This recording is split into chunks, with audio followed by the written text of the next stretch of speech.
In the 1980s, peat was drained for commercial forestry.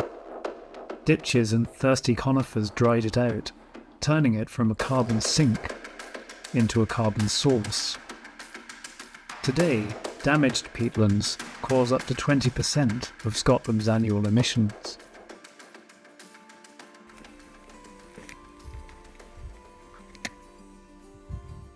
Here at Bunloit Estate, we've mapped peat that's up to 8 metres deep. That's thousands of years old. But it's been degraded, and it's releasing around 1,000 tonnes of carbon dioxide every year. Now, we're restoring it, starting by removing the plantations that damaged it. So what we're looking at is a peatland restoration operation.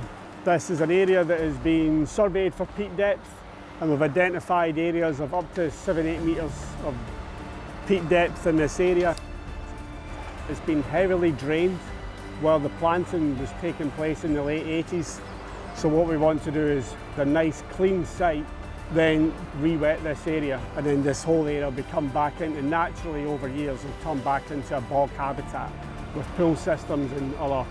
So completely different to what we see just now. Peatlands cover just 3% of the Earth, but they store more carbon than all of the world's forests. Restoring them locks away carbon dioxide, brings back rare wildlife, and soaks up water like a sponge.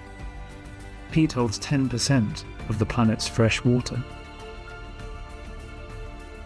In Scotland, 4/5 of our peatland is degraded, but when we restore it, we flip that from polluter to powerful carbon sink.